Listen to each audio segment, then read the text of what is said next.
What is up, my friends? Welcome to Friday's episode, Craft of Fatherhood podcast. This is your guide, Ned Shout. I believe our role as fathers truly has the power to change the world simply by knowing who we are and embracing the wild adventure of fatherhood. On these episodes, I'll share my own stories of my fatherhood journey, thoughts, things I'm wrestling with, thinking about. So the last couple of weeks, I've been talking about what is sacred, this idea of in our home, in our families, what's highly regarded, what's highly respected, what's honored, right? I think in our culture, in a lot of ways, we've moved away from the sacred. Like, what is sacred? If somebody were peering into our homes, what would they see really matters to us? If our kids are reflecting on their life, their relationship with us, what are they going to say really mattered to dad? What's the tone he set in the home? You and I have the ability to set and create a space of peace. And so the thing I want to talk about today, have you kind of wrestle with, and all of these kind of mesh together around what's sacred is actually the idea of your home.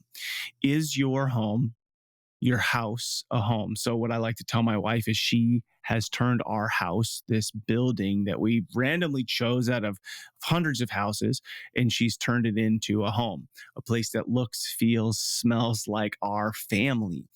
And I wrestle with and am constantly seeking to make my house a place of peace. And a lot of that is based on how full I put my schedule, how much stress I allow myself to have. Am I coming home with, I work from home, but am I leaving my office with an energy?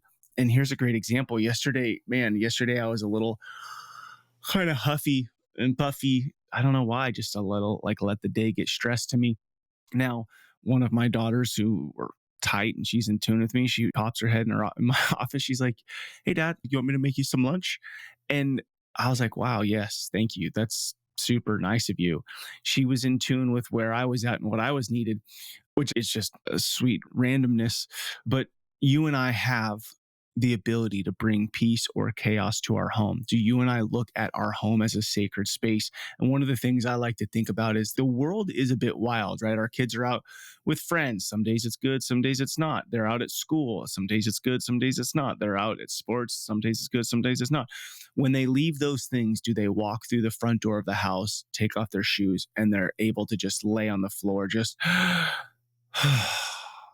I'm home, I'm here? Or is walking into this space just like every other space, wild and chaotic? Now, doesn't mean you can't have a busy and full life, but the question is peace experienced in your home because you look at your home as a sacred space? Like, if I was going to go and I needed peace and I go walk into a church or something, am I able to walk into my home and create that space for my kiddos? Now, a couple things to think about in how you can create that. Like, what does it look like for your house to be a sacred space? So I think one is the stress level that you allow, the calendar that you allow to fill up, the things that you put on your to-do list, and the urgency around them, which I am wrestling with right now. It's like, I have a deadline of finishing my office by 4th of July, but why? I put it in my head. So is every day going to be stressed until then? Stress isn't bad unless it's dictating like how you feel and how you treat others. So other things, how are you treating your kid's mom, your wife? How are you treating her? How the kids see you treating her? How are you allowing the kids to treat you? What's your relationship with them look like? Are you holding them accountable to their space, to helping to make the house sacred? Like, for us, if the kitchen's not clean, my wife, it's hard for her to settle at the end of the night. So it's like, okay, kids, how are we helping to ensure that we are a part of this? Like, we might not care if the sink is full. It might not make us uneasy with the night, but it does for mom. So how are we showing up for that? So how are you allowing the kids to treat you and mom? Here's a big one. How are you allowing the kids to treat each other? Is it a safe place for them, right? And my friend Greg says, treat your siblings better than you treat your best friend.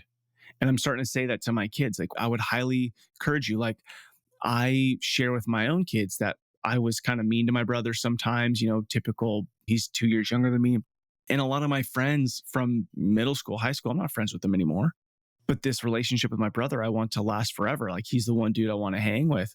And so I'm trying to communicate that to your kids when they're, learning patience and kindness and forgiveness and all these things as there is friction between each other of borrowing clothes and being in each other's rooms and all the stuff that kids will bicker about. I mean, this is the space they learn, but something that I've been leaning into, especially so one son, four girls, is something that's been unique lately is the twins, same age, 15, have kind of found themselves in the same group, the hangout group. So it's like talking to my son about sacrifice.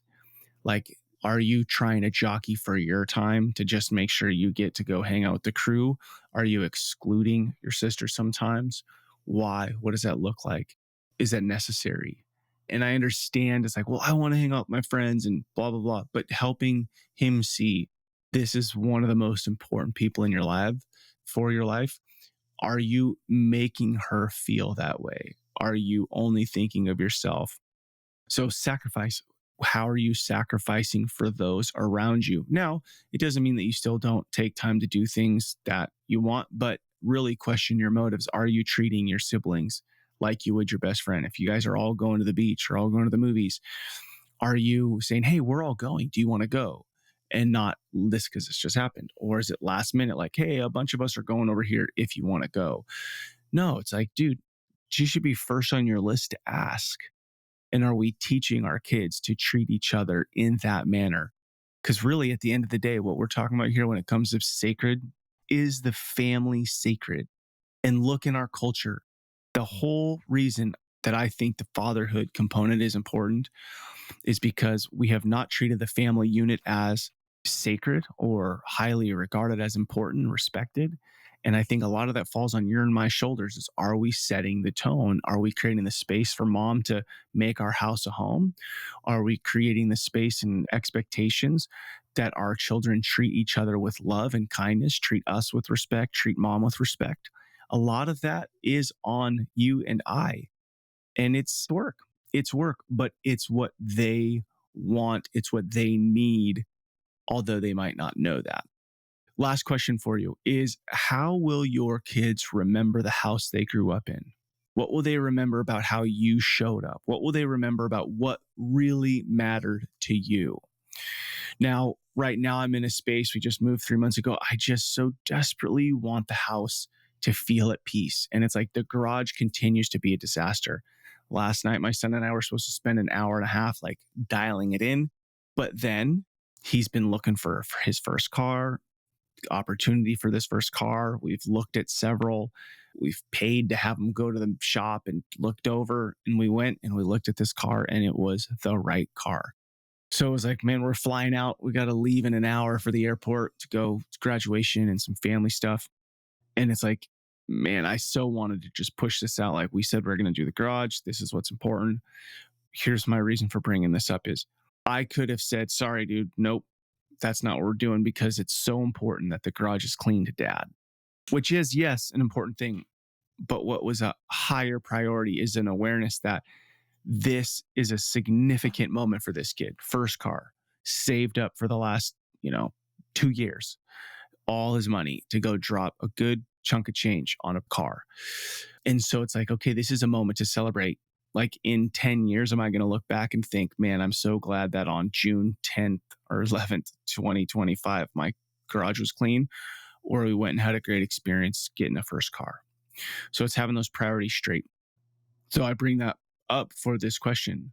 What will your kids remember about the house you grew up in? So my hope is that that is another experience that, yes, my dad wanted that clean garage, peace in the house, but he's flexible to know what was most important in the moment, the priorities.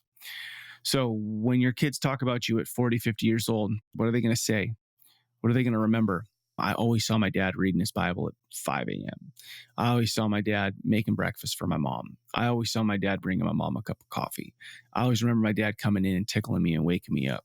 What is it that they will remember as it relates to the home, the house, the sacredness, the respect, the honor that you created, the expectations that you set in that home? It's a lot of responsibility, but it's a beautiful opportunity, my friend. All right. If these conversations are helpful, please write a review. Please share it with a friend. Remember who you are. You are a father, and that matters. You matter. Together, let's rebel against the view that fatherhood has little impact, and let's create lives engaged in mastering the craft of fatherhood. Much love to you, my brothers. Together, we're changing the world. I look forward to hanging out with you next week.